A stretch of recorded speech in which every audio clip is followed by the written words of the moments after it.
কয়েকজন বলেছেন, আমাদের পূর্ববর্তী বক্তারা বলেছেন যে একজন সরকারি কর্মচারী যখন 48 ঘন্টা কারাগারে থাকেন তখন তাকে তাঁর কাজের জায়গা থেকে এক প্রকার ঘাড় ধাক্কা দিয়ে বের করে দেওয়া হয়।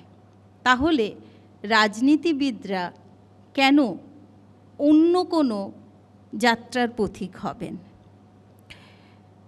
যদি আপনি খুব সহজ সরলভাবে দেখেন তাহলে আমার কিন্তু এতে আনন্দিত হওয়ার কথা ছিল। কারণ আপনারা সবাই জানেন, আমরা যখন কোনো সামাজিক ঘটনা নিয়ে আমাদের মতো করে প্রতিক্রিয়া জানাই তখন রাষ্ট্র কিন্তু তার গলা টিপে ধরার চেষ্টা করে, ব্যক্তিগতভাবে, কখনো কখনো সমষ্টিগতভাবে।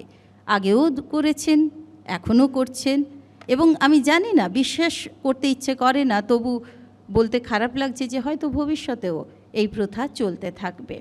কিন্তু এখন ঘটনা হলো যে এই বিলটি কয়েকটা দিক রয়েছে, এটা ঘটনা। কারণ শাসক পক্ষ, অর্থাৎ আমাদের যেহেতু কেন্দ্র থেকেই উঠে এসেছে, সেটাই স্বাভাবিক, লোকসভাতে পেশ করেছেন মাননীয় স্বরাষ্ট্রমন্ত্রী, এবং সেখানে শাসক পক্ষের পক্ষ থেকে বলা হয়েছে যে দেখো, আগে তো প্রধানমন্ত্রীর নাম রয়েছে, স্বরাষ্ট্রমন্ত্রীর নাম রয়েছে, তারপর মুখ্যমন্ত্রীদের নাম রয়েছে, অতএব বাপু তোমরা এত ভয় পাচ্ছ কেন? কথাটা সত্যি। আজকের আনন্দবাজারে আমি পড়ছিলাম, এই যে কৌস্তববাবুরা বলছিলেন না যে চা তৈরি করতেন আমাদের মাননীয় প্রধানমন্ত্রী, তো সত্যিই তো এটা আমাদের একটা গর্বের যে দেখো কোথা থেকে মানুষ উঠেছেন।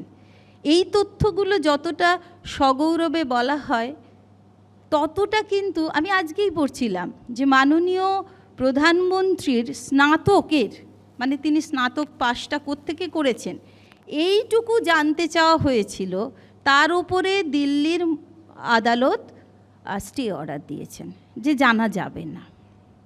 অথচ দেখুন, আজকে আমি মোনালিসা মাইতি, খুব সামান্য মানুষ, আজকে যদি আমার কি কি ডিগ্রি আছে জানতে চাওয়া হয়, সেটা কিন্তু আমাকে ঘাড় ধরে সেই তথ্য আমাকে দিতে হবে। এবং এই ডিগ্রি নিয়ে যে কেলেঙ্কারি, এগুলো আমাদের পশ্চিমবঙ্গেও কিন্তু আমরা অতীতে দেখেছি, মানে ডিগ্রি থাকলেই জ্ঞানী, ডিগ্রি না থাকলে জ্ঞানী নন।